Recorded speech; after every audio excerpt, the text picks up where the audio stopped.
Count it. You descend into the ancient winding streets of Ukaizo. Battered by storms for thousands of years, the ruins bear the marks of their role as the lone witnesses of the god's great secret at the center of the city.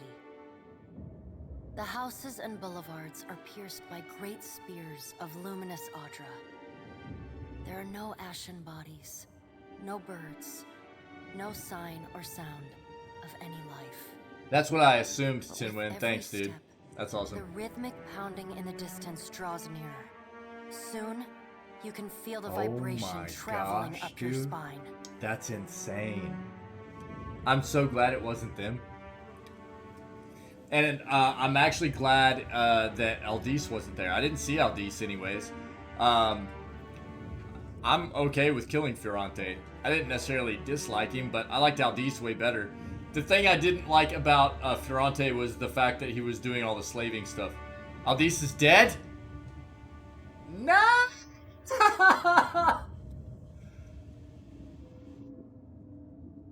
This is what you wanted to fill me in with. Now!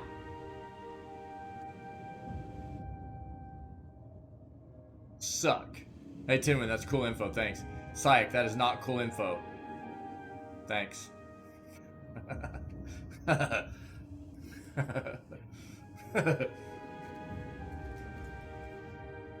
Okay.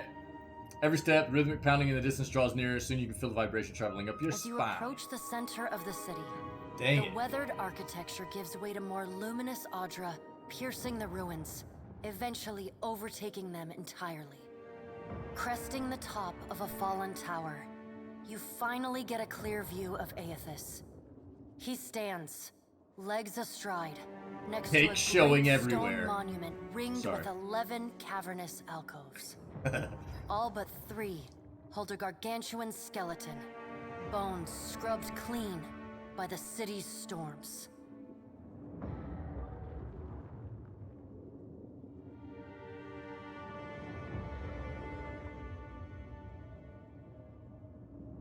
Huh.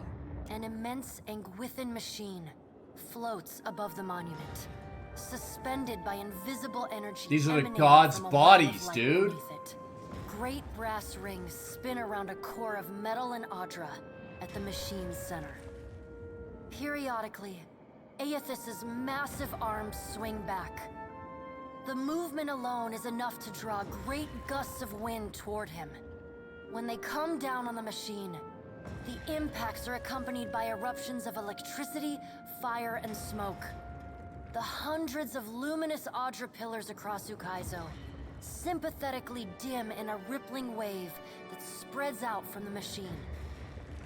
The only safe route to the god is a steep ascent along a monstrous pillar of luminous Audra, intertwined with fragments of Ukaizo's ruins that it has carried through the centuries. The pillar bends in a long arc, towering above the machine.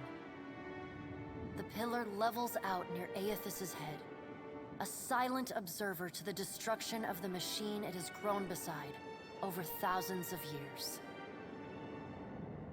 You weave your way along a treacherous rain-slicked path up the pillar's skyward side. As you arrive at the top, you catch Eothas' attention. Fist pulled back, he pauses to observe you. With the same gentleness he showed at Ashen Maw, he lowers his arm and turns toward you. Okay. Yeah. Okay.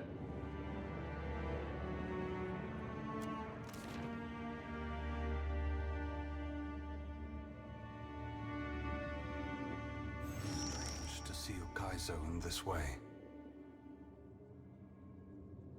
This is too... Dude, I love these scenes. It looks so good, dude. So good. It may be hard to picture, but this city was once full of life. The Huana, yes, but also kith from many other cultures. Great hanging trees shadowed these boulevards. Gardens sprawled across the open rooftops. Yo, and before we, you know, end this and just end up waking up in Caed Nua and this was all a dream, yo. Yeah. Each spring, a festival procession would wind its way from the hillside into this valley. The celebrants would pass through a steep walk among the stalls of foreign merchants, flowers falling upon them from all sides. All people of all nations, together in a celebration of new life. Such was the power and beauty of lost Ukaizo. Lost Ukaizo.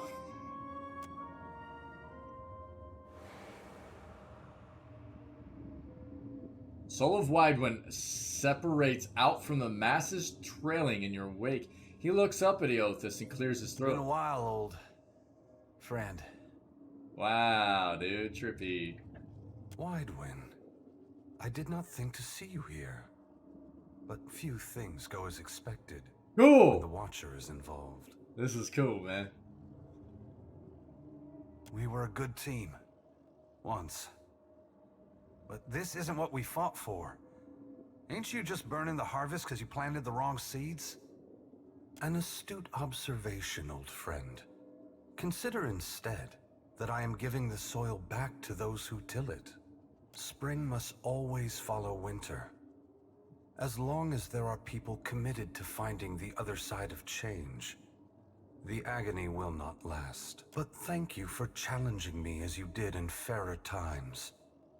I haven't forgotten the lesson we strove to impart. You're welcome, I suppose. Widewind clears his throat and backs away to offer you space. Sick, dude. Eothas shifts his attention back If to we you. don't fix this mess you're about to cause, the whole world is gonna look this bad. I mean, it's a mighty heavy load you're putting on our shoulders. I just hope we can carry it.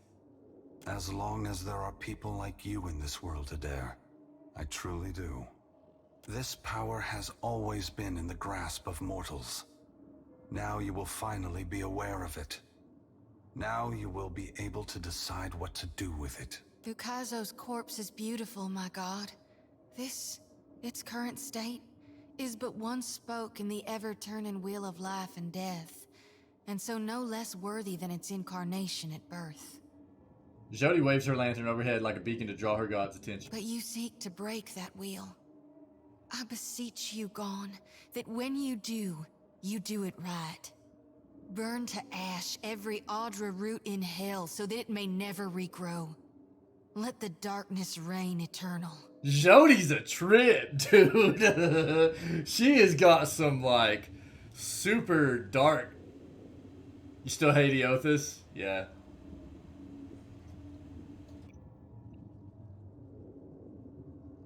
I mean, that's one of the great things about these games, too, though, right? It's like... Like, I know, dude. You don't do with the crazy, for sure, man. Yeah, it never ends well.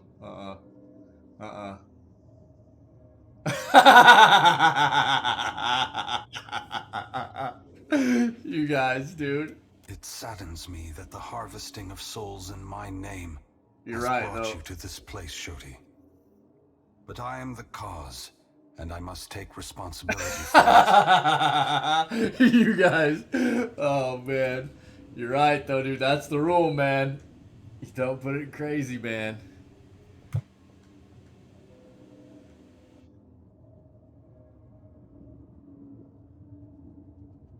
I can only hope that after I am gone, That's funny, you will dude. see there is a brighter future for mortals. It is a future that you can help shape, even if you cannot see it now. What I was saying was, like, these games are so great. You know, that's what's so amazing about. So obviously, like, first playthroughs, especially for me, as you all know, can take a very long time, right? Soaking all the story and lore in and everything. A secondary playthrough, or even anything after that, could be much quicker because you kind of know a lot of the story already. But it allows you to go back through and really change the way things play out and see the way, you know, that the end game kind of works whenever you make different decisions and stuff, right? Because it can be so much different, man. Depending on what you do with her during her storyline, she will either be a positive ray of sunshine or a miserable, crazy goth chick. Really? Oh, yeah, for sure, Sai. Well, and that's why, you know, I know a lot of people are like, wow, man, you've spent a lot of hours in Pillars 1 because we were over 300 in that, and we're well over 300 in this. But I don't regret any of it. I don't regret spending that amount of time in these games because the story is so well done. It is so very deep. I've enjoyed every single minute of it, especially getting to spend it with all of you guys. That's what I enjoy so much about it. The experience is great for me, just immersing myself in the game, but getting to enjoy it with all of you is a whole nother side of it that I really I enjoy immensely, man. It's so much fun. But first playthrough, man, you're gonna spend a lot of time in these games, right? For sure. You would even spend a lot of time, even if you wanted to just halfway enjoy the story moving through it a second time, getting to choose take a different side of a role play through the games and stuff, right? Yeah, I can understand that side for sure. Yeah, dude. Eothas shakes his head, looking up at Eothas. What right do you have to do this? Destroy the wheel and leave us with nothing? Without even knowing what will come next? Oh, that's really intriguing, Tinwin. Cool, man. That's really interesting. That's cool. Right on, man. Yeah. Like full on preserving heritage and culture and everything of the Deadfire, yeah? Basically. It's really neat, dude. Ending slavery, all that, yeah? That's really neat, dude. That's really cool. Yeah, I could totally see it doing a playthrough like that. I think that's really neat. Aloth, we are all gods and mortals, responsible for our own actions. But inaction carries its own moral responsibility. It is a burden I have carried for far too long. Inaction, yeah.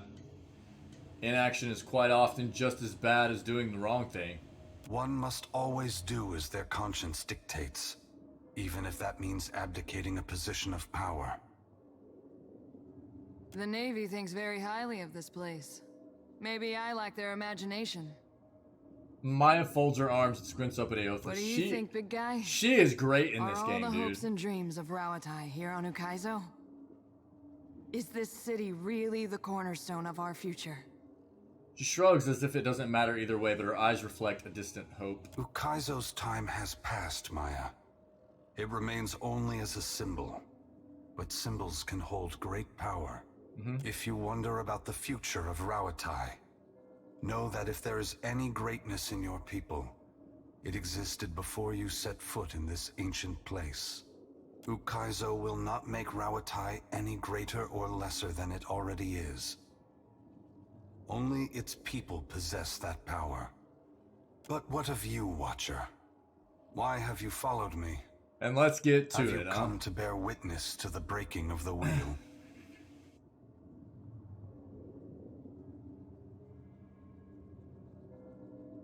As far as you're aware, I managed to do something that most people weren't aware you could even do. Seeker Slayer survivor, Kazuwari. At the end, Gallowayne gets upset, right? Yeah. Somehow managed to make him actually satisfied with my actions, avoiding the boss fight against the giant. Oh, really? Oh, very cool, dude. Wow, intriguing. I mean, the fact, dude, of the matter, like, as big as this game is, how intricate and detailed, like, your actions and the results of those actions can be on what happens within the world, it is absolutely amazing. They've knocked these games out of the park. They're great. They're great. I know that I've given the game some flack for some of the issues that I've experienced and stuff, but you really cannot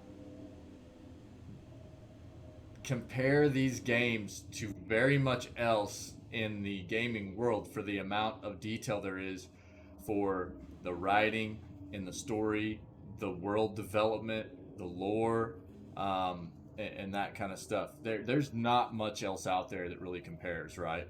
Especially for the quality of it. The quality of it is very, very well done. I've come to ask you to take pity on the mortals of this world who will suffer for your actions. After you've gone, the gods will go to war with each other and with mortals unless they have a strong leader. Mortals are going to need a head start on things to prevent the gods from reestablishing control. You need to inspire them. When I went to the on another playthrough, when I went to the Beyond from the tower, kind of again after taking yeah. Compliment you? Oh wow, dude, that's crazy. Yeah, that's what I was kind of trying to get at earlier. Is like, you know, your ability, the replayability in these games. Okay, Timwin. The replayability in these for these games and your being able to experience differences in each playthrough is incredible. You know what I mean? So there's something to be said for just the amount of time that you can spend in a first playthrough, and even the fact that you can cut a lot of that time out going back through and playing again because you know things already, but still getting a lot of playtime in doing additional playthroughs and taking different paths and decisions. You can get a lot of playtime in these games, man. It's pretty nuts. I've come to fight you. Yeah? We're not going to fight him. That's not our RP for this.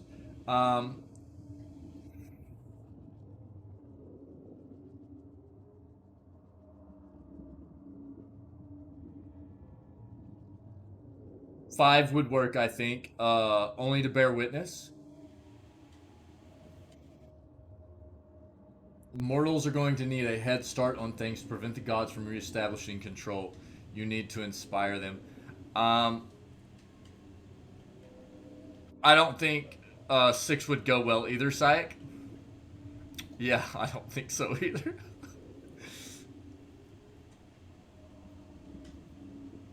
Okay.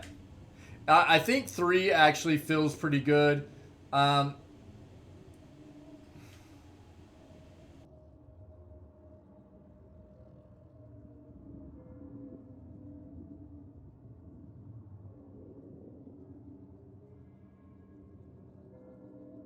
I think 3 is the play, guys. I think 3 is the play with our RP for our character. Trying to make sure that it is the mortals, the kith of the world, that are able to control our own destiny and everything, right? We good with that? Everybody cool with 3? Thanks, Timwin. Thanks, buddy.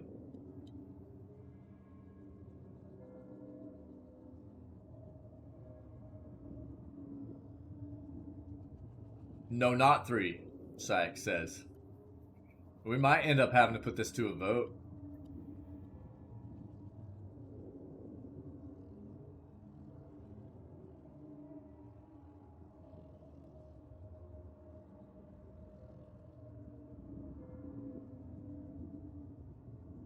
What do you mean, Syke?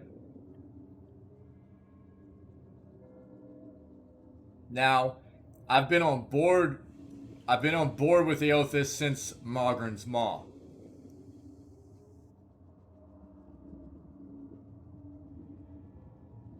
Ever since I was finally able to have a conversation with Eothas at Mogren's Maw, I've kind of been trying to... I've basically just been trying to...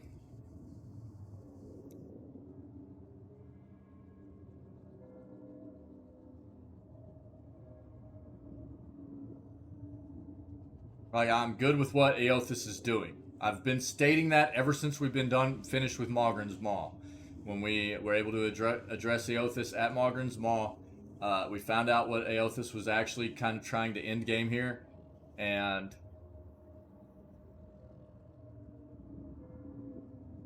oh, look at you guys.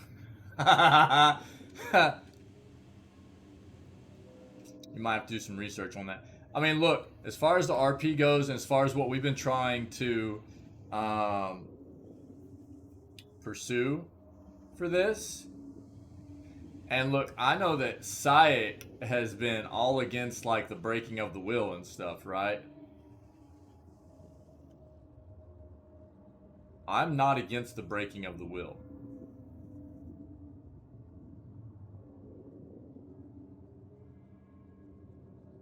Okay, okay. It has seemed like it in some of your chat.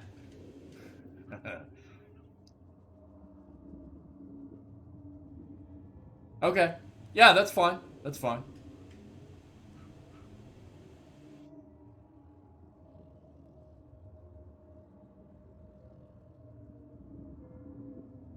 I honestly feel like 3 is the option that flows best with our RP and kind of what we've been after.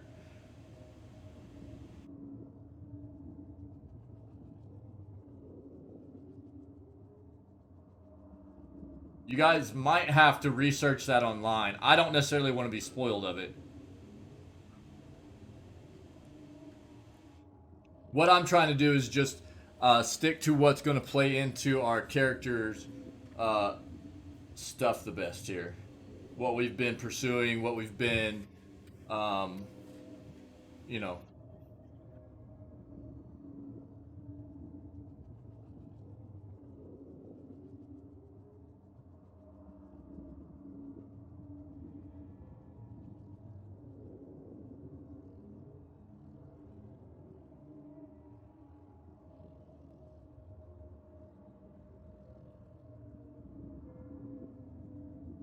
Prevent the gods from reestablishing control. That is a big deal to me. Cinematic fight like Theos. I tried to fight Eothas. Yeah? Yeah? You get slapped by that cake, dude? Cake slapped. Put all that cake into it, huh?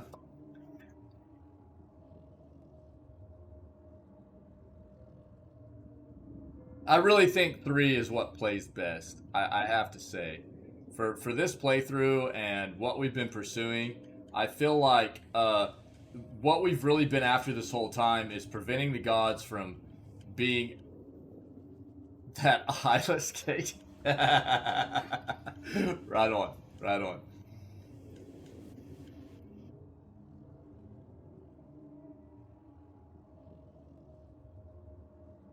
I think 3 is what I want to go with here. I really do. I mean, if you can talk to me about why one of these other options feels better for our playthrough, then please. I'll hold on a second. But, I mean, at the heart of what we're doing here is this feels right to me. Second.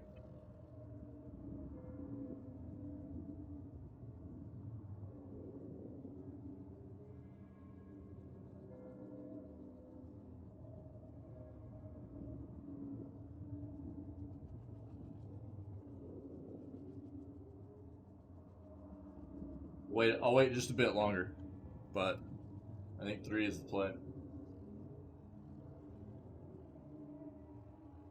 Bear witness. I mean, that was another one that I thought.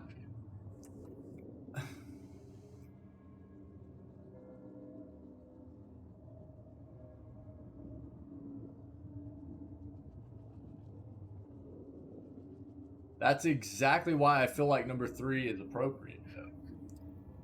No, we don't want the gods involved.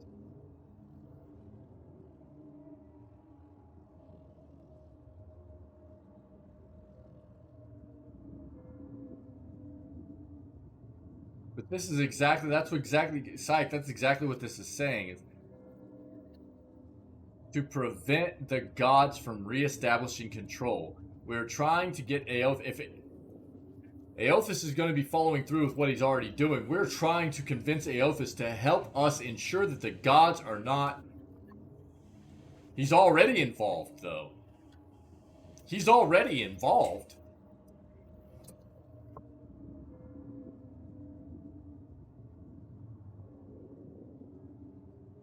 He's actually the catalyst behind all of this.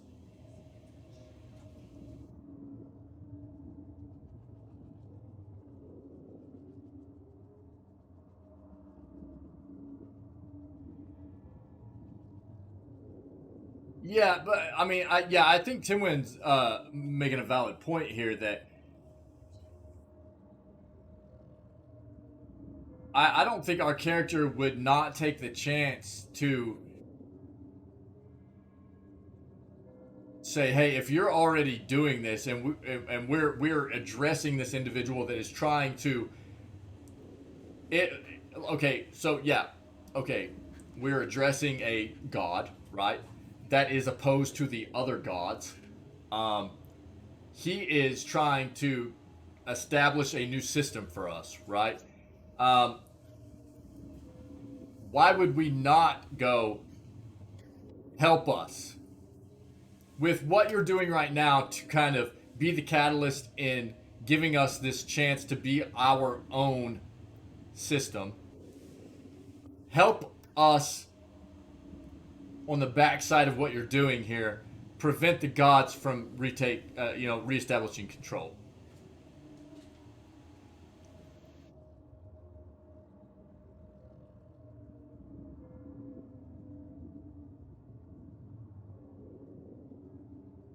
We need help, though. If the gods weren't part of this in the first place, we wouldn't be in this situation. You know what I mean?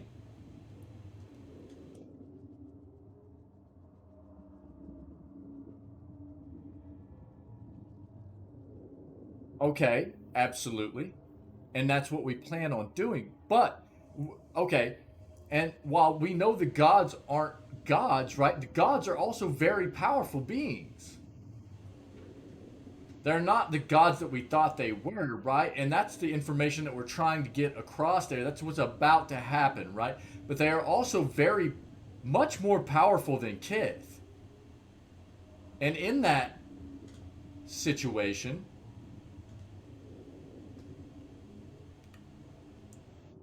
it's inevitable that they are part of this. And we've already seen the fact that like Wodaka dude is gonna try to take over. Wodaka is determined to be the god of all, right? Like there's all kinds of stuff that's gonna happen right now, and if we there, I don't see any reason why we wouldn't say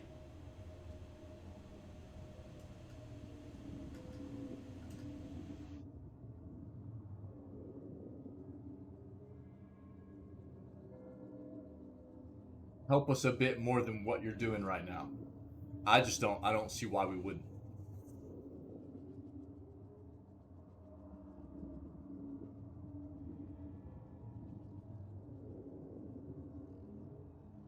We need help. We're not we can't do it on our own. Or else we would have already done it on our own.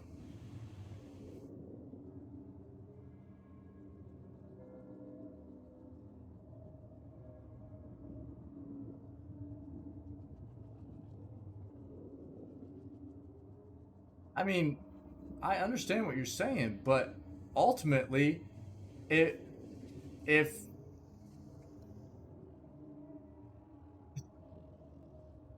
the gods are still there to intervene and not let us do it on our own, then we don't stand a chance. You see what I'm saying?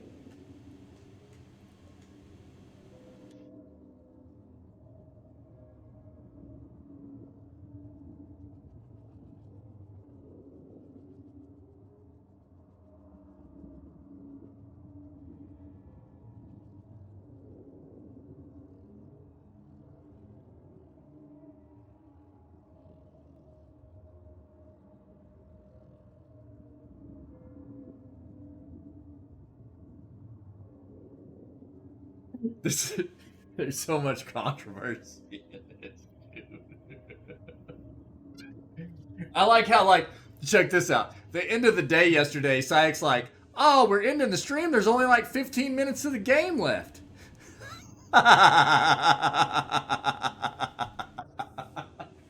When I knew, dude, that when we get to the end part of the game like this, we're all going to be trying to determine, like, the choices we make, and we'll be sitting here on a certain decision for longer than 15 minutes, man. I know that you were kind of memeing at me yesterday, but still.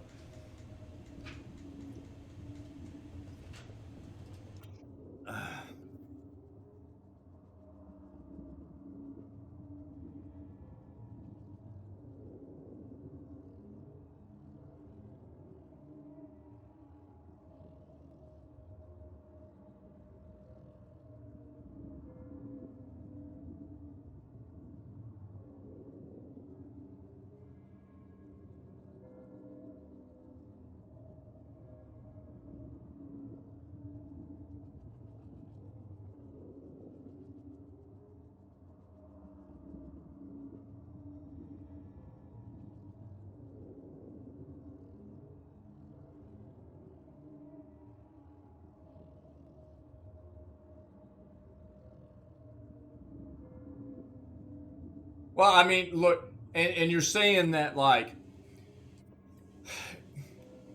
relies on Kith's servants to do the job, right? There are no more Titans. They have no physical body. But literally, they pull us into an alternate, like, place to talk to us and everything, right? They constantly, like, give people visions and talk to people, right? And things like that, correct? So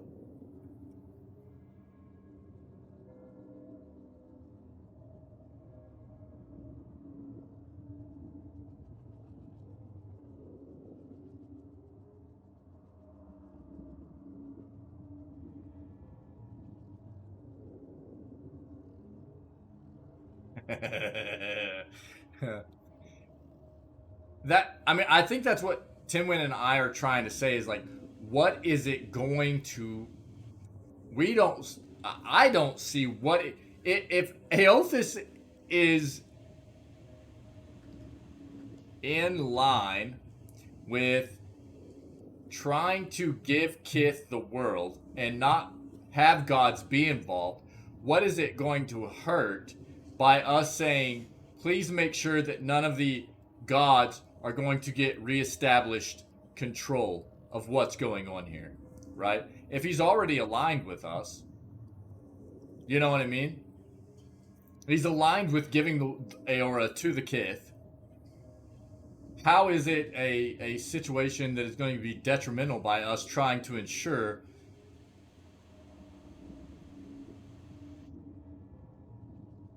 it's not like anybody else's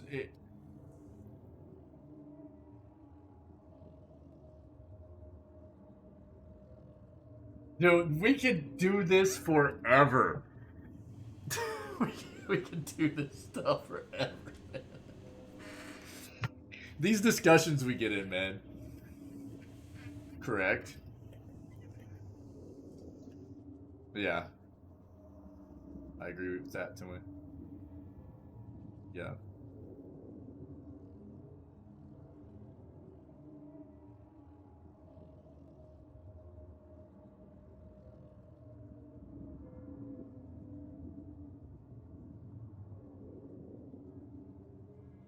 Okay, man, look. I'm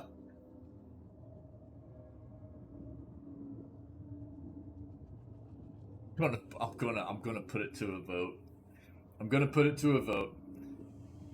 Okay, we're stuck between 3 and 5. Is that the case? We're stuck between 3 and 5.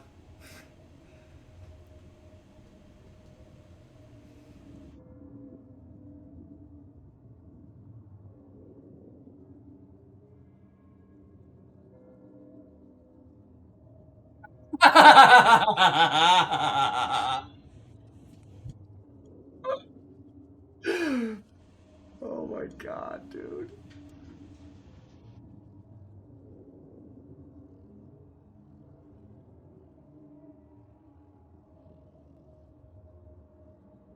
they had known about Eothas' plan before he raised Caed Nua, they would have 100% have created bodies to top him then and there. They didn't even, yeah, and they didn't even know what he was up to, right? And we didn't even tell them what he was up to after we found out.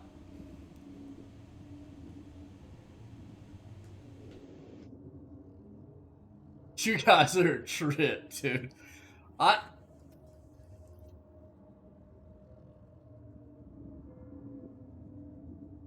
okay. All right, here we go. Look. I can't. I have to say that like I feel like I gravitate more towards number three. Okay, but this is not just my playthrough. I feel very strongly about the fact that like these playthroughs I do are not just my playthrough, dude. These are playthroughs that I play with you guys, and I'm not gonna vote unless it's a tie. Okay, and I'm gonna put it to a vote. All right, that's the only way that feels right to me, man. And I will take away the ability to, because this is a critical juncture of the game for it is in-game stuff. I will take away the ability to do multiple votes. Okay, so give me a second.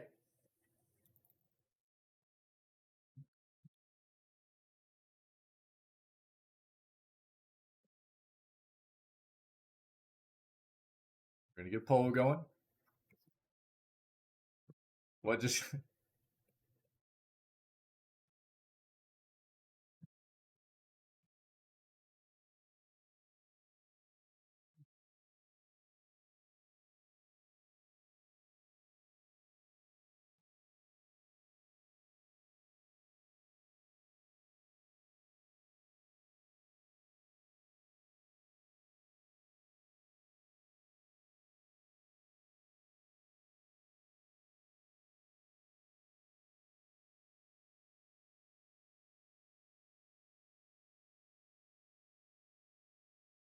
three?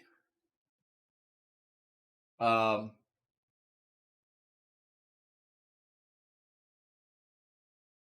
help prevent God, God's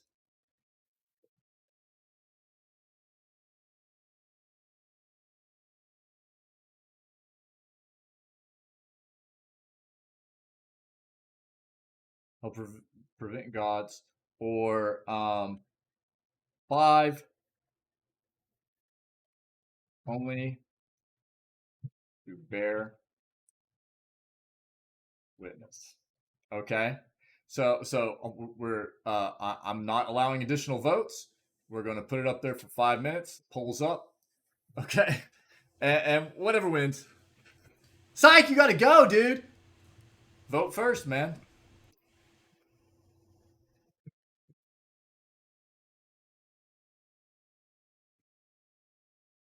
Hey, the vote's up, man. The vote's up. The vote's up, dude. Vote's up. Vote before you take off. Thanks for being here, buddy. Hey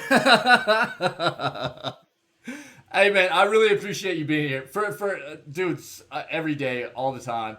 Thanks, man. Thanks. Hey, take care, dude. It's so good to see you as always, buddy. I appreciate the great conversation all the time too, man. It's good stuff, dude. Thanks for always being active and being engaged in what we do here, man. Have a great rest of your day. Great rest of your weekend, buddy. Take it easy, my friend. All right. While we let the vote finish up, I'm going to take a quick break to grab some coffee, quick bio break, and then we'll finish this up. Cool. Tim Win, same with you, dude. Always super constructive conversation and thought processes behind these decisions, and it's really engaging, dude. I really appreciate it. But I'll be right back, guys. Okay.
we end up with here?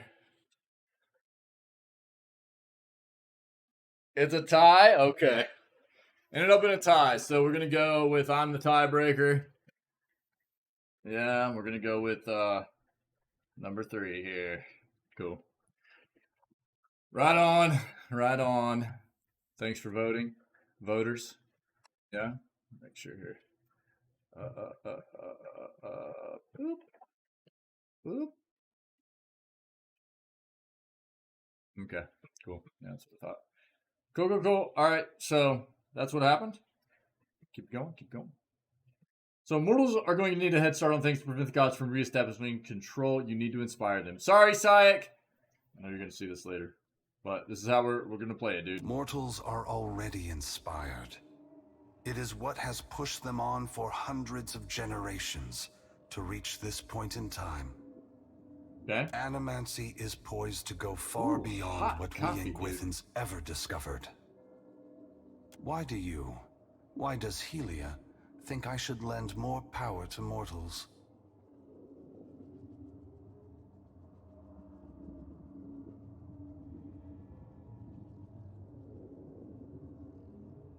So if this is truly for the benefit of mortals, you are obligated to set them on the right path, not just leave them stranded.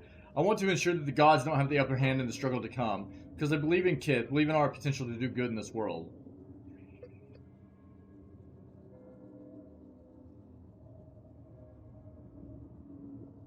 Ugh. Golly, dude.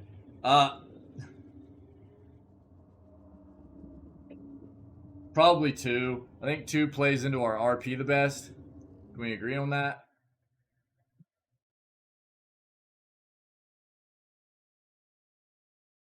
Goodness, dude, what? Okay.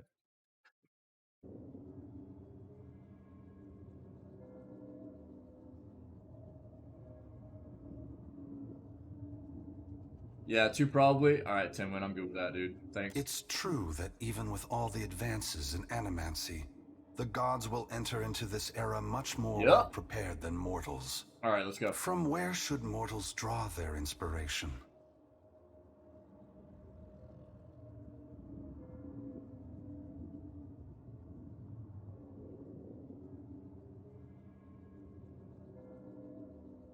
I think the future. I think the past has too much to do with the gods. Yeah. So I'm gonna go with 1. I'm gonna go with 1. I think the past has too much to do with gods.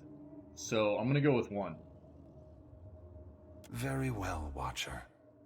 I will ensure that mortals are inspired by my passing, that my power not be expended in vain. Cool, Eothas. Indulge me in a moment's curiosity. There is something I wish to know about Eora, about Kith, that I can only learn through your eyes. Is this not kind of funny that we're up here on this, like, cliff type thing and Simba's out on the front of it?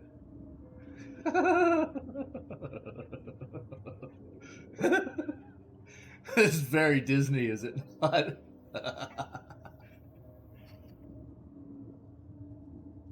Which number of the Lion King are we starting here?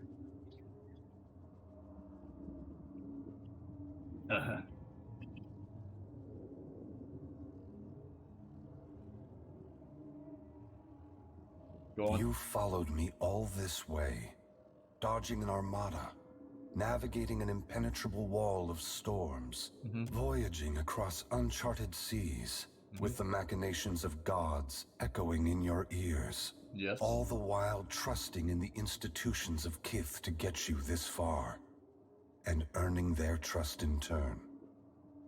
Whatever else happens this day, that much is remarkable. I believe that mortals possess the strength to collaborate and shape a future of their own design. Not all of my brothers and sisters agree. By relying on others and coming together in a time of crisis, you illustrate my point. The gods will witness you and question their assumptions about how responsible, empathetic, and sophisticated mortals can be. Okay. What inspired your decision, Watcher? Did the choice echo your foundational beliefs? Or were you influenced by observation?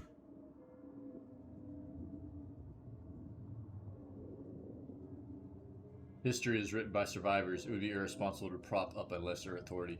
I wanted to prove Wodika wrong. She thinks mortal cooperation is destined to fail. Someone made me an offer and I took it. Nothing personal.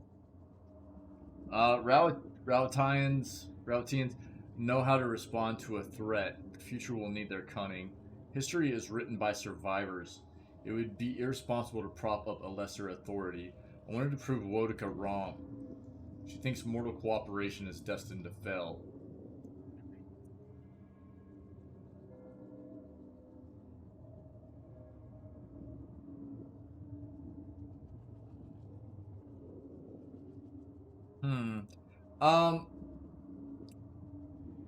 I like 2 and I like 3.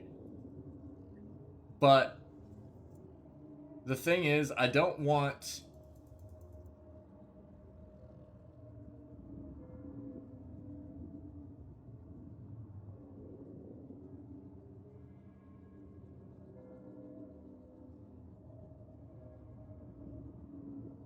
I don't want Eothas to get the impression the only reason we were pushed to this extent in our character was due to a god, yeah? So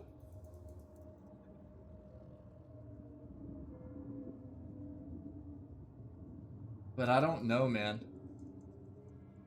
Number 1's not bad either. Future will need their cunning.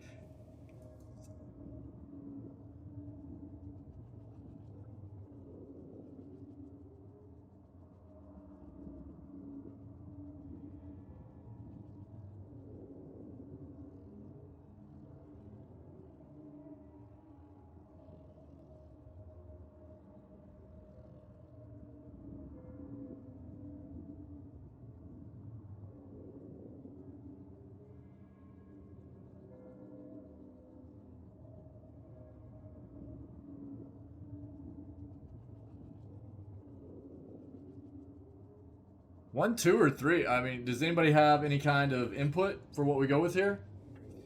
This is a bit of a difficult one for me. I am hesitant to go with 3.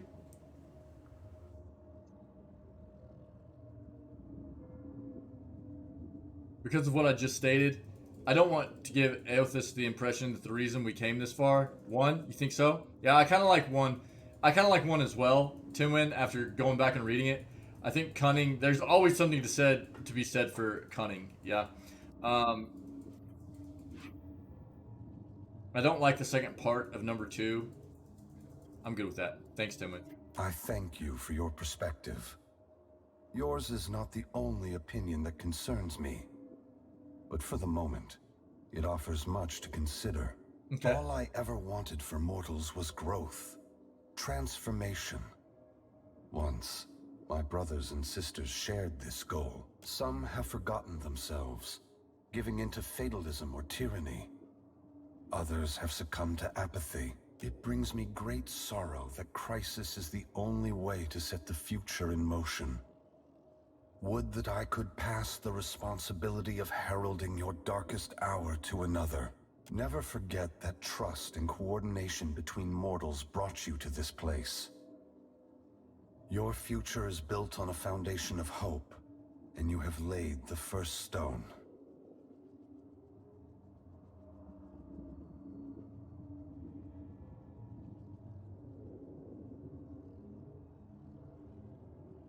My turn to ask questions. Ask. You are entitled to any answer that is mine to give.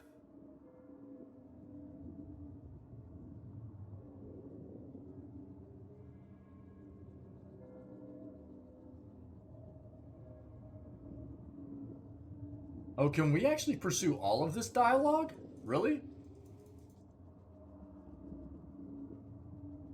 Well, let's get right to it. What happens after the will breaks? The great work of the Eothas falls to ruin.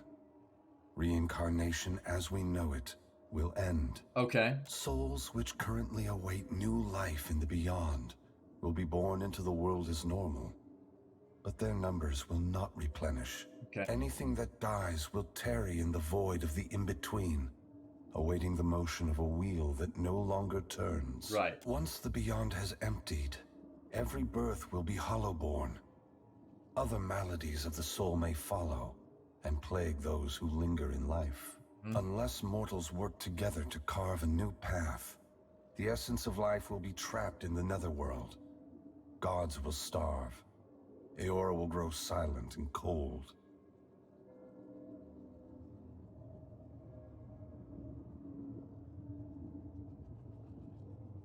How long until Eora is devoid A of all life? generation or more. That much essence is already poised to flow into Eora. But unlike an hourglass, no amount of turning will compel the sand to reverse its course. Should you choose, you could lay down your burden and trust in your children's children to set matters right. That depends entirely on you. Sure. Yeah, Tillman. Yeah, I hear you, man. By your reckoning, there are still good years to come. By ours, time is short. Yeah.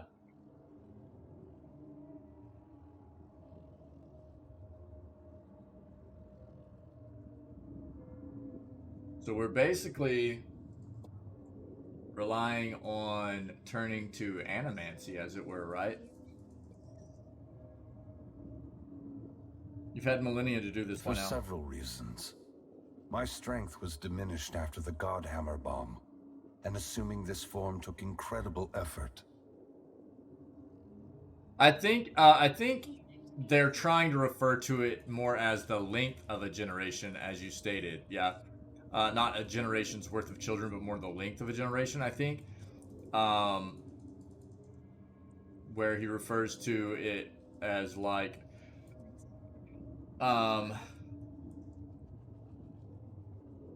by your reckoning, there's still good years to come. So, like, probably around somewhere between,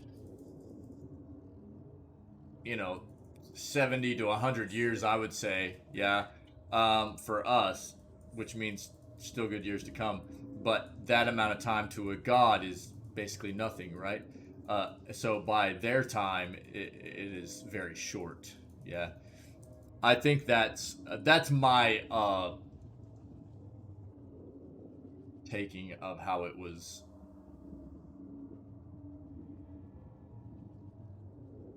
I guess, put out there by Eothas, anyways.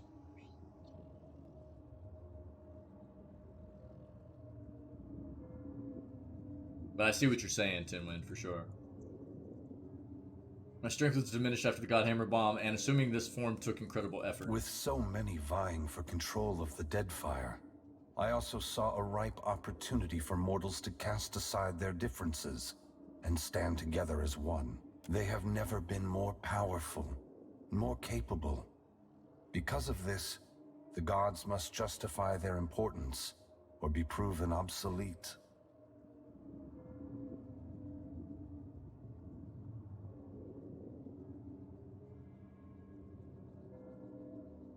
I mean, I'm not even going to pursue number one because that is, like, literally why we're doing this.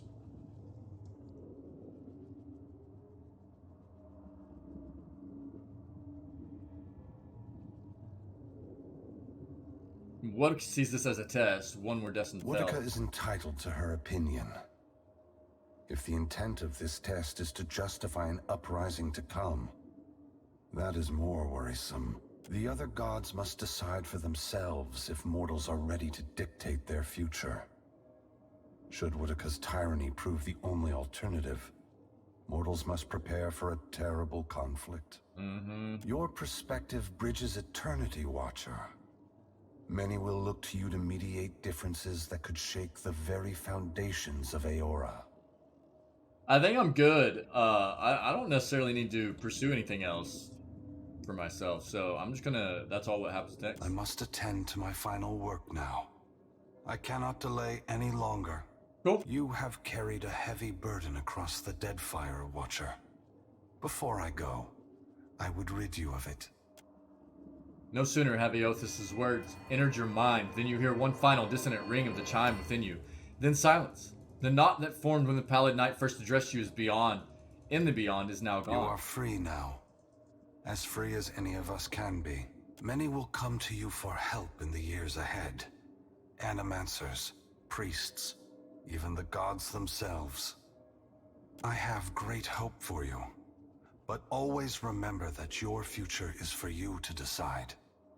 Use your freedom well. Eothas squares himself to the machine. As you move to a safe distance, he draws his fist back and resumes his assault. The blows rain down with increased fervor, but the machine perseveres in spite of his efforts. Spreading his arms wide, Eothas draws power from the luminous Audra clustered around the valley. The energy courses through his body, limbs overflowing with intense light and waves of heat. He returns to his task, each strike bringing with it the sound of cracking stone and twisting metal, the flickering of luminous Audra across Ukaizo. As the ancient machine finally begins to succumb to his strength, so too does Eothas's body, built to withstand the passage of thousands of years. The great Audra statue has finally been pushed beyond its limits. Cracks appear along the hands, then race up the arms. Eothas does not slow his assault, but continues unabated. Its brass rings twisted. The machine spins erratically but withstands the relentless barrage. Eothas stands astride it and pummels the base of the machine. Soul energy begins to flare out from the machine's heart, warping the air with the intense heat. Eothas drives his right fist into the machine's center, the core of metal and Audra. The god lets out a deafening shout, something between a cry of anguish and a roar of exultation. You see Eothas's arm shatter upward from his hand through his elbow. A flash of light and heat bursts from the core, accompanied by a cacophony of destruction. The moment passes. As Eothas's shout echoes throughout the valley, your eyes begin to recover. The god's work is accomplished. The great machine of Ukaizo has been destroyed. The wheel has been unmade. Yeah. As Eothas's voice fades, the enormity of what you've accomplished sinks in. You have confronted a god. You have rediscovered the ancient city where the wheel was forged, and you have seen the wheel shattered. What comes next is uncertain, but already the legend spreads of the Watcher, who survived Andra's mortar and stood toe-to-toe with Eothas. On your recommendation, Eothas disperses his essence, and that of the thousands of souls within him, to centers of knowledge and learning around the world. Animancers, engineers, wizards, and scholars of all stripes make astounding breakthroughs in understanding and harnessing the phenomena that govern Eora. Phenomena. While some of these developments prove beneficial to Kith, others are decidedly less so. Yep. But such is the price of innovation. God, What this remains looks so to be cool, seen man. is how, indeed whether, they will restore the cycle Eothas has broken. Okay. As Rauatai's engineers had predicted, turning off the machine at Andra's Spire calms not only the storms of Andra's mortar, but also those in Rauatai. For the first time, citizens of the mainland admire the beauty of sea and sky, without wondering when they will unleash destruction. The changes to Rauatai, however, extend far beyond the weather. What? What sound glitch?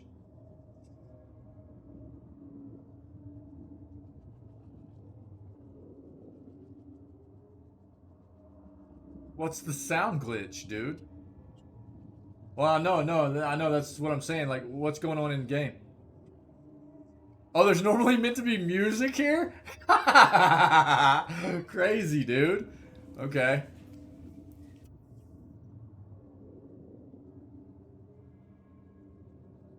Oh, crazy. Okay. Hey, good to know, dude. Well, I mean, the way this playthrough has gone for me, you know what I mean? I'm not surprised that we got a glitch at the end of the game, too, dude. Oddly common? Yeah, I figured so, dude. Yeah. That's right. We'll keep going. Thanks for letting me know, Tim Wayne. Cool stuff, dude. Rawatayans had long forged their identities around enduring hardship and laboring together. Thanks for being here for this, But over guys. time, as their cities and crops flourish under sunny skies, they find they need one another less. Inevitably, some lament this softer, easier life. Others point to national self-reliance, to burgeoning industry, to families that did not have to send their kin abroad, as evidence that the new ways are vastly preferable to the old.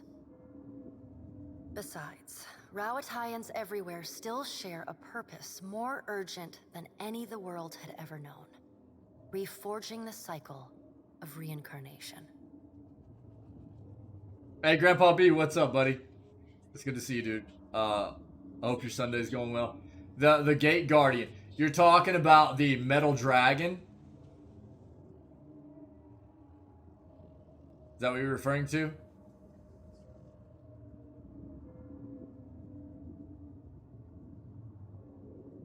Yeah, so I saved the dragon under Nekataka, man. I didn't even harness any of its essence. I just felt like they were wrong by capturing it, so I just freed it, man, whenever that point came in the game. So whenever we came here and we came across the Guardian Dragon, Gate Guardian, the dragon that we released under Nekataka engaged it, and we didn't have to fight it. Now, what I want to do is pull up like maybe a YouTube video so I can see what that fight is like. Yeah. Yeah, that's what I was a little bit, because it gave us the option to like engage it, kind of. It gave you some different options.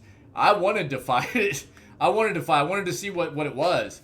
And unfortunately, because of the decision of letting the other dragon under Nekataka go, we didn't get to fight it. So after we finish the game up here, I'm gonna pull up a YouTube video of that fight. Just try to find one somebody's put on YouTube, and take a look at it real quick. Cool. It's good to see you, buddy. The changes to Deadfire are just as significant. The Ranganui declares the archipelago an extension of his empire, and his administrators waste no time in making that true in deed, as well as in word. Really, Tinwin? That's really neat, dude. Cool, man. Rawatayan gunships patrol Deadfire, Thank you. hunting down Oh, thank you. pirates and smugglers, including the remaining Principe. After their defeat at Andra's Mortar, the pirate nation stands no chance against the organized might of Rawatai. As Rawatayan farmers, merchants, and laborers move to the archipelago, there is little room and less patience for the Valian Trading Company. The Ranganui soon forces the Valian Trading Company to surrender its holdings in Deadfire, straining relations with the Republics.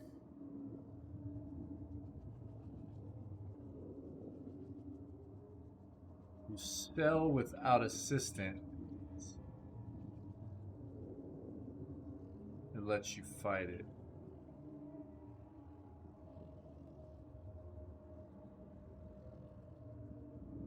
Yeah, I don't. Whatever we selected, I was trying to just engage. Toughest fights in the game. Yeah, cool. Yeah. So we fought the. I don't think you were here for it yesterday. We fought the Oracle of Well, and that was a tough fight. It was fun, but it was tough. I figured we were going to get into a pretty brutal in-game fight here, and apparently that was going to be it, but it didn't happen. So I'll at least pull up a YouTube video of it. Yeah. Rawatai knits its new archipelago together with all the tools of government and infrastructure.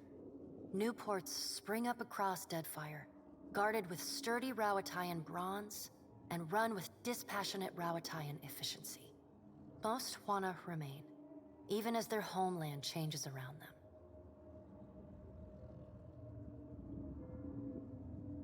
Yeah, and I have a lot of hard saves throughout the game, so that's one of the reasons I do that is so I can like at some point come back, and we have stuff even in Pillars 1 that I still like. We didn't do the Lingrath fights, we didn't do the Wind Dragon fight.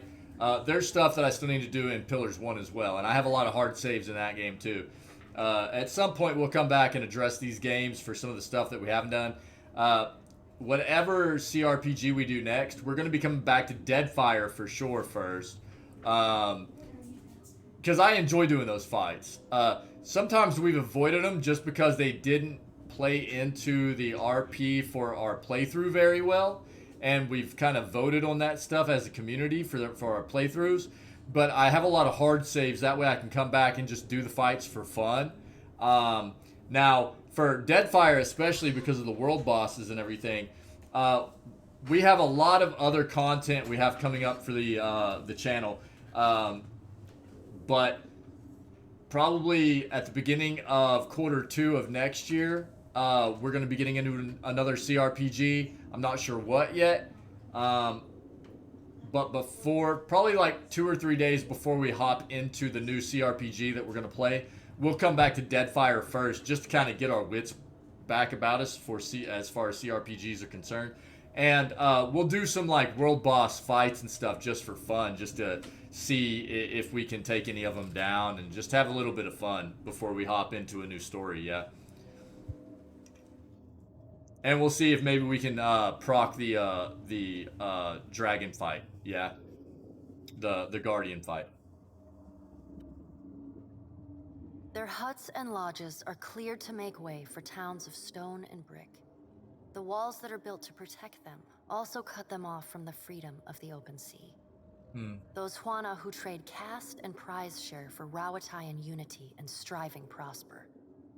Others mourn the passing of their queen and see the end of their way of life as a precursor of the doom of Eora. The mysterious deaths of Governor Clario and Storm Speaker Ikawa provoke hostilities between the Valian settlers and the Huawan residents. What starts with angry words escalates to retaliatory killings as each side blames the other. Yeah. By the time anyone bothers to question the strange coincidences surrounding their deaths, including reports of a cloaked Omawi woman seen in both the port and the village, both sides have gone too far to turn back. The chaos makes it easy for a small Rawatayan Hey, thanks, buddy. to swoop in Thanks, and man. establish control over Fun the games, dude. I Within love these days, games. They eject the remaining Valians and pacify the Huana. Port Marge becomes a valuable outpost, and one that allows Rawatai easy control over the southern end of Deadfire. It is, by all accounts, a smooth and exceedingly well-run operation. Yep. As the balance of power changes in Deadfire, so too does Nekataka transform. Absolutely. While Hazanui Karu directs her fleet from Ukaizo, Atsura stays behind to manage Nekataka. Uh-huh. Under his oversight, sturdy Atsura. walls and artillery batteries rise to protect the city. Ships bearing settlers from Rawatai and staple goods from the archipelago churn the waters of Queensbirth. And despite the vacancies at Kahanga Palace, Atsura retains his simple quarters in the Brass Citadel. The Royal Deadfire Company evacuates and raises the gullet, hoping to lift the Raparu out of squalor and eradicate the criminal elements. They certainly rid Nekataka of an eyesore, though the larger problems of crime and poverty prove harder to solve. Yeah. That's any big city, dude. The loss of Skiarilifus's essence weakens the Water Shapers Guild. Their power wanes and their influence fades. The art of water shaping survives as an arcane curiosity. Kind of want to try Evil Slaver option if there's one in the story. Maybe months before come to the game again. Right on, Grandpa B. I can't do the Slaver thing, dude. I just can't. That's one of the things I would have a really hard time being in line with. Yeah. No, and I get that. Yeah. That's like Tinwin's hanging out, and Dude, he's played through this game and done all kind. Like he's done complete Rawatai, like to where it was like preserving all the culture of the Deadfire and doing away with all the slaving. And I know that there's been like pure evil runs where I don't know if Tinwin's done one. He could talk to it, I'm sure. But where it's like all slaving and pirating and stuff. That's one of the things we were talking about earlier. Is like so great about these games. You can play them in so many different ways, right? The replayability of them is insane because of that. They're already huge games. You can spend a ton of time in them just doing a single playthrough. But then the replayability of them is great just because of how different you can play with, you know, the decisions you make and things like that. It's fantastic. Art of Watershipping survives as an arcane curiosity. Your brief encounter with Letharn proves deeply influential for the children of the Dawnstars. Plagued with nightmares and haunted by the deaths at Hesango, Letharn begins questioning his faith in Eothas. At first, his fellow Dawnstars chide him. But that changes as word of Eothas' deeds at Ukaizo spreads. After all, what business have they worshipping a god who denied his own legitimacy? The faith of the children of the Dawnstars fades. Yeah. But their commitment to the people of Deadfire does not. Good. They continue feeding, healing, and helping the neediest, just as they have for decades. Fantastic. It is no longer a holy mission, but it is a mission all the same. Great. Ruanu, the chieftain of the Huana at Tikawara, dies mysteriously. The tribe finds his body washed up on the same beach where Anaharu challenged him to the trial of waves. Some blame Anaharu's vengeful spirit. Others see it as Ngati's final judgment.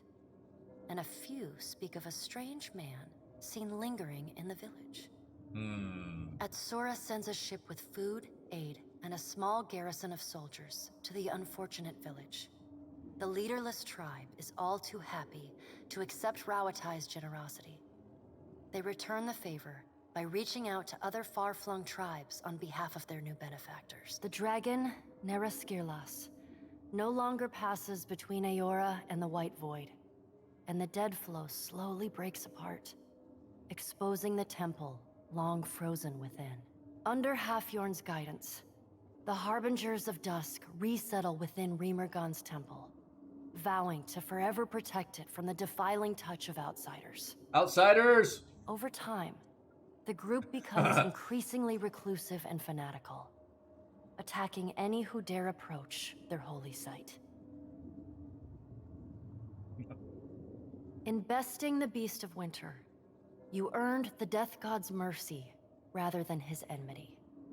The deity remains characteristically unforthcoming about his decision, and you're left to wonder whether in doing battle with him in the White Void, you somehow furthered his apocalyptic ambitions. Yeah. Once repaired, the Adra at the primal island of Kazuwari again pulses with the flow of soul essence between the here and the beyond. The feral life on the island flourishes, the jungles and veld growing ever wilder and resistant to settlement and exploration alike. Moatu quickly adapts to his role as the new soul behind the faces of the hunt. A consummate storyteller and imitator deeply loyal to Tuamawai, Moatu summons forth ordeals just dangerous enough to truly challenge those who would seek the bloody wisdom of his sacred trials. He seems bolstered by his new communion with Galawain, as responsible a caretaker for the Crucible as the Lord of the Hunt could ask for. That is great, dude. What a great ending to that. Moatu was really cool, dude. I really liked Moatu. I had no idea how that was going to end up either. This is fantastic. I really like that. Having claimed the remnant essence of Moatu's ephemeral form, the faces of the hunt set themselves to gorging on the ambient essence at Kazuwari. Suckled on Galawain's larder, the spirit grows exponentially, eventually abandoning the island for more engaging prey. Wherever their bleak shadow falls, death follows. Entire villages vanish overnight, leaving only desiccated corpses drained of their lives and souls. Wow. The legend of the insatiable entity spreads, and would-be heroes die by the dozen in vain attempts to best it. Yeah, Grandpa B, dude. Insane. Insane. Absolutely incredible. Released from their bondage to the sightless eye, the Vithrak of the Halls Obscured abandon the Black Isle and resettle in the deepest and darkest recesses of the ruins beneath Nekataka.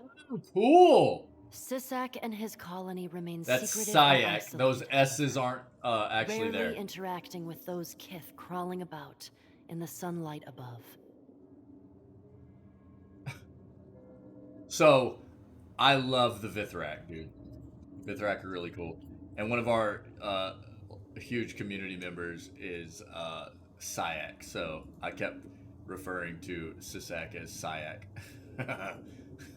Encouraged by her arcane successes, Bakarna returns to her observatory to continue her studies of the celestial spheres. In time, her colleagues in the Circle of Archmagi come to accept her among their number. She takes on apprentices, and they trumpet her praises as both a brilliant innovator and nurturing pedagogue. Awesome. I really liked Bakarna. Bekarna. Goodness. So did I, Grandpa B. So did I. I couldn't help it. It wasn't in line with our roleplay of this playthrough, but dude, I had to do it for the memes. I couldn't help it. Yeah, we didn't have Council Hot to end the game with because I couldn't help it. I let him go into the Oracle of Well. Yeah, it was too good. It was too good. Consul Hot's ascension to near divinity shocks the Circle of Archmagi. Yeah, dude. Who are uncharacteristically rapid and unified in their response. Immediate and violent censure of the Lich. Consul Hot's titanic form weathers the magical attack, however, before disappearing into the depths of the Deadfire. He likely lurks in the deepest darkness of Andra's realm, plotting, scheming, and awaiting a time he might rise again to reclaim his rightful authority. Nice! Council Hot is mad. Though your adventures alter the destiny of Eora and the balance of power in Deadfire, they also leave a lasting mark on those who travel at your side. Your companions find themselves changed, in ways both big and small. Adair returns to Hisango, where he reunites with Byrne, the son of his former lover, Alava. The boy takes heart in Adair's account that Eothas and all the other gods were false, petty, and unworthy of the love of Kith. Realizing how close he came to dying for this cause, Byrne finds renewed purpose in working alongside his uncle to repair the many scars left upon Deadfire by the gods. His uncle. Under Adair's guidance, Byrne grows into the kind of irreverent, stubborn hothead that would have made his mother proud. Adair visits her gravesite, often to tell her so. Adair. What an absolute bro. You know, it was too bad you didn't decide to convince Well to use his body. Yeah. At the end, Well has a kaiju battle with Eothas. Oh, dude! As close as you can come in this setting anyway. Yeah. That would have been really neat. That would have been... I couldn't help it, dude. I couldn't help it. When we got presented with the option to let Council Hot into the Oracle of Well, or Well's body, dude, I couldn't not do it. It was just too meme lord, dude. Okay. I know it wasn't in line with our RP, but man, I had to. Shodi is not a priestess who understands the meaning of subtlety. As such, she makes her girlish crush on Adair painfully obvious from the moment she first sets eyes on the strapping fighter. Early in your travels, Adair appears discomforted by her persistent flirting. He often grimaces when she sidles up to him, and he takes endless pains to keep their conversations terse and to the point.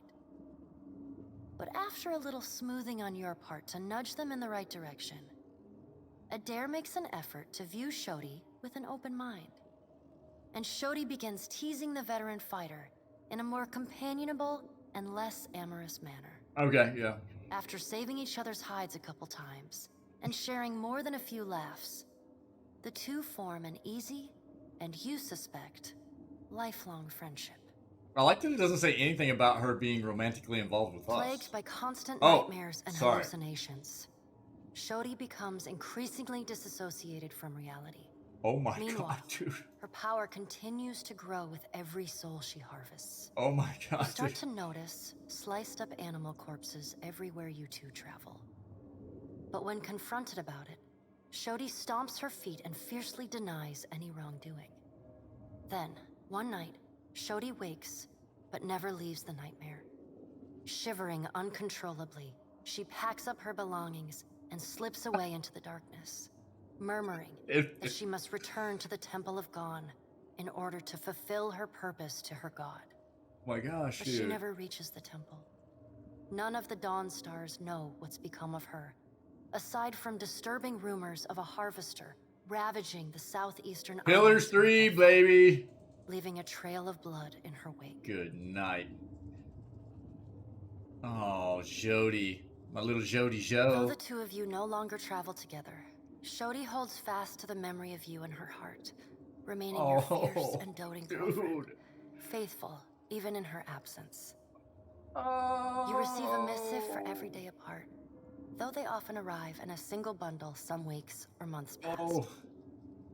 In them, she writes of how she misses you, how you are like a fire that burns inside her. Because I'm a How one fire. day surely you will be reunited again. Godlike. Until then, she prays for your safety as she continues to labor in service to Gon. I mean, you know, that's what we get for hooking up with crazy, man. That's what we get. She's adorable, though. Aloth renews his commitment to destroying the Leaden Key. With the wheel broken, loosening the god's stranglehold on Kith is more urgent than ever. It is a lofty goal, and one he does not expect to finish in his lifetime. But if there's one thing he's learned from the Watcher, it's that a single person can change the world. Okay. You let Romaro go, and the former pirate That was it for a ostensibly while. set sail for the trade lanes of the Eastern Reach, the Edier Empire, Old Valia, and the Republics. For the remainder of your time together, Seraphon seems, if not exactly happy, at least contented with the outcome of your confrontation with his former mentor at Sayuka. Okay. And yet, when the two of you part, Seraphon seems emboldened, invigorated by a new sense of purpose. He buys you a drink, toasts to the Deadfire, I like Seraphon, says, dude. let's see if we can make something Yeah. worth a shit out of what's left of the and sets sail the next morning. In the years to follow, rumors occasionally reach you of the Blue Orlan pirate of the Deadfire, a privateer captain as keen to free slaves or fight foreign influence as he is to plunder and pillage. Heck yeah, dude. After reporting back to her superiors for the Watcher's actions against the Valian Trading Company, Pallegina is rewarded with reassignment home to the Valian Republics. She spends the next several years as the head of the household guard for the Duke of Ancense. In this role, she is often lauded for her courage and loyalty. Yeah, that's what I was thinking too, Tim. Even with all of the Unfortunately. But hey, man, There's still he went times out when she doing did what not he have the wanted to feel do. She could have had And more influence on what transpired in the Deadfire. no doubt went down fighting, dude. That was Seraphon. Yeah? Pallegina renews her relationship with Giacomo, corresponding with him regularly, and even meeting with the old Animancer once or twice a year. Though she does not understand the intricate details of his research, she reads his letters and responds with great enthusiasm. Her brothers, and even the dukes themselves, note that Pallegina's demeanor is always warmer on the days when she receives a letter. Rumors even spread that some of the brothers have seen her smile. I doubt it. Time away from the Navy gives Maya Rhea some perspective on how Rawatai conducted the Deadfire She's cold, dude. occupation. Palagina is cold. No sooner does she return to active duty than she voices her frustrations over some of the more underhanded tactics she witnessed and carried out in the name of the homeland. Her voice carries all the way to the Ranganui, who reminds his admirals that battles are won by superior tactics, but war is a battle of precedent, and winning is not always a victory. The people listen. Though Maya's covert assignment in the Deadfire is considered a success, few claim knowledge of it or openly congratulate her.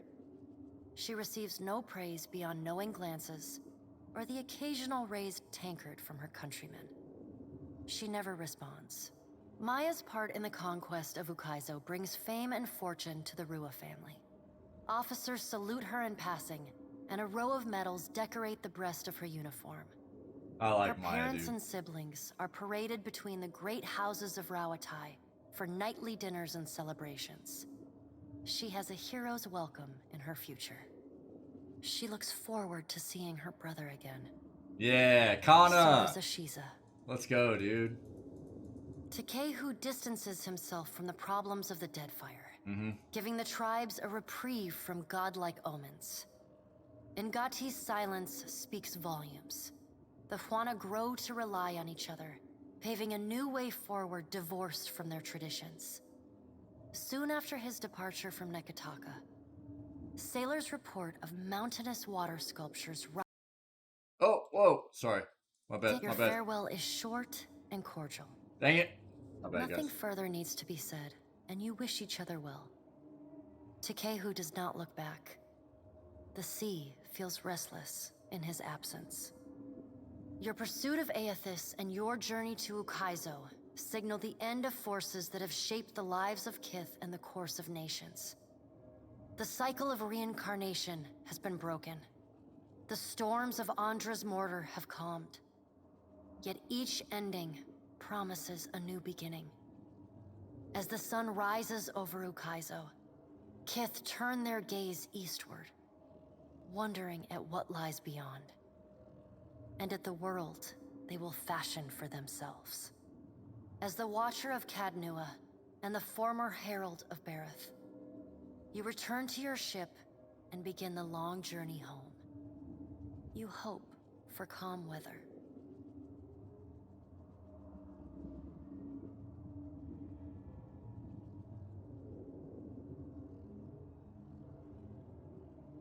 We're sorry, the game crashed.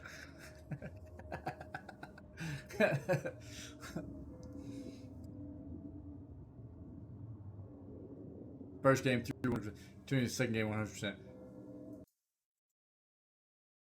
Just a hope for calm weather. Yeah, I mean, there's definitely I'm gonna let these run. We'll go through them about 4 times though. Amazing game. Thank you to everybody that has been part of this extensive journey of ours through the Deadfire and Pillars of Eternity too. Amazing game. Tinwin, yeah, I can relate, dude. I can relate. Absolutely. I've had a bit of the feels, man, as we've finished up from yesterday through today, finishing up the playthrough. It's incredible, man.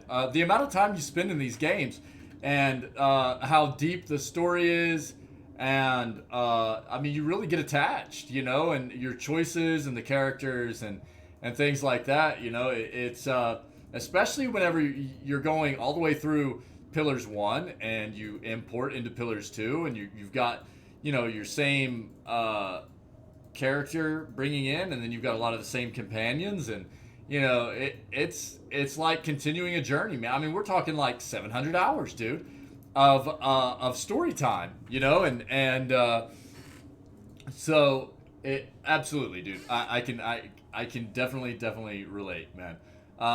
Amazing game. The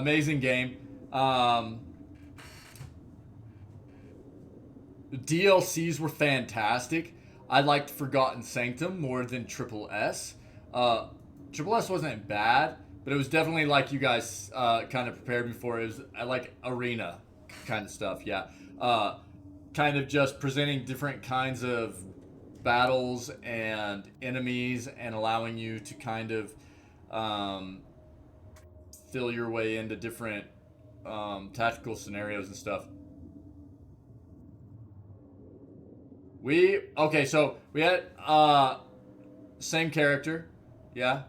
The thing is, it was multi-classed, right? So the difference being, we went, instead of being a kind wayfarer paladin, in Pillars 1, the only difference was we became a multi-class, like Tinwin just said, multi-class paladin for ranger as well. So we were a shepherd, and we were no longer kind wayfarer. We became Stilgarrote. That was it. Everything else was the same. Yeah. Imported choices and stuff like that, but everything else was the same.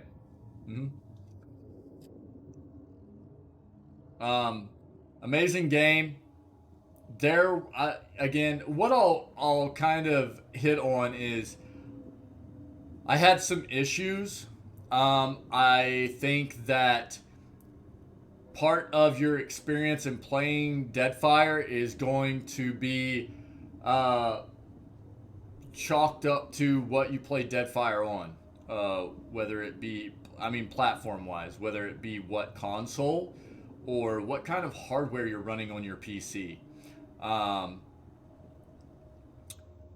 I constantly had issues where characters would get locked into canceling actions or abilities and trying to recast, so they get caught in this loop of not doing anything until I made them actually cancel what they were trying to do and recast.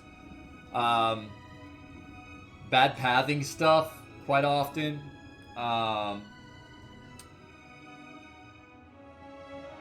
had a few crashes, not too many, but I don't know. There were some rough edges. Show me a game that doesn't have a few issues, right? All in all, the game was fantastic. There is something to be said for the amount of depth that comes with the Pillars games in their story, your dialogue options, the lore behind it, the effect that everything you do has on the world. In Pillars 1, you're managing a stronghold. In Pillars 2, you're managing a crew and a ship, and they incorporated the naval battle and stuff like that very well, I think. From what I understand, people didn't like the naval battle to begin with, so they changed it up to where you could just go straight into boarding and fight with your party against the other ship's crew and stuff. And okay, I get it. I liked the naval battle. I enjoyed it. That's going to be subjective. I think people have their preferences, and I didn't think either way was bad. I enjoyed the naval battle. I thought it was a lot of fun. It's a bit odd to get used to at first, but it was pretty fun. I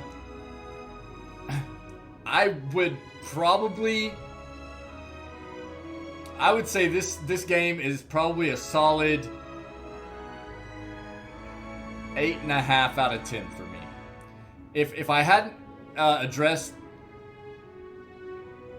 I went through other things of trying. I basically had to turn AI off because it presented its own issues. If I hadn't had so many issues with certain kinds of mechanics in the fighting of the game, the battles of the game, I would say it quite easily a 9, if not like a 9.5 out of 10. Look, there's no way that I'm going to spend, how many hours do we have in this game now? 328 hours? 328 hours in a game if I'm not enjoying it, you know? It's a great game. And again, I think some of the issues you're going to run into is kind of dependent on what platform you're playing on, hardware you're playing the game on, things like that. I had some significant frame issues in certain locations. Nekataka is one of those cities where I think you can run into some framing issues or FPS issues. But all in all, I mean, all the way through, both Pillars 1 and Pillars 2 are fantastic games. And they're just addressing alone the story, the writing, the lore, the amount of detail that they throw into these games to allow you to immerse yourself in what is happening in this universe with your character and the party members and the effects that your decisions have on basically everything that happens for the world and on the end game process is incredible. It's incredible. And there's a reason why people tend to play these games over and over. Partially because the replayability in it is so fantastic, right? You can replay the game making so many different decisions and have a totally different experience. The games are great. The games are great. I truly hope that I hope very good things for Avowed, which will be set in Eora, which is the world of Pillars. And I truly hope that we will see Pillars of Eternity 3. I really do. I think that, you know, I think if Avowed does well, I think that there's a better chance that we'll see Pillars 3. There's a huge community behind these games, and I know there are a lot of people that are very hopeful that Pillars 3 is something that will happen in the not too distant future. Just the story that you get out of these games alone, you know, it is so incredible. It really is. There's just something to be said for it. The writing is absolutely phenomenal. You read a lot in these games, and I'm not a huge reader, but I actually enjoy reading in these games because the reading is, they knocked it out of the park. It's so good. I would just like to say thank you to everybody that was part of Pathfinder Team. So we'll actually have we've got some other content to get through. We'll do another CRPG series within the near future. CRPG or CRPG series, or we'll figure it out in the near future, Grandpa B. Yeah. We'll talk about it. We got some other content to get through first. We've spent a significant amount of time in the Pillars games as of recent. So we're going to get through some other content first.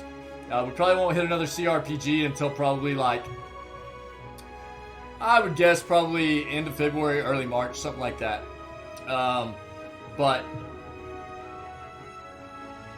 we'll take a poll in the community here and find out what everybody wants to see or wants to be a part of playthrough wise, and whatever is the consensus, we'll go with that. Whether it be Divinity or Pathfinder or Baldur's Gate 3 will be out before too long. Tyranny. There's all kinds of stuff for us to play.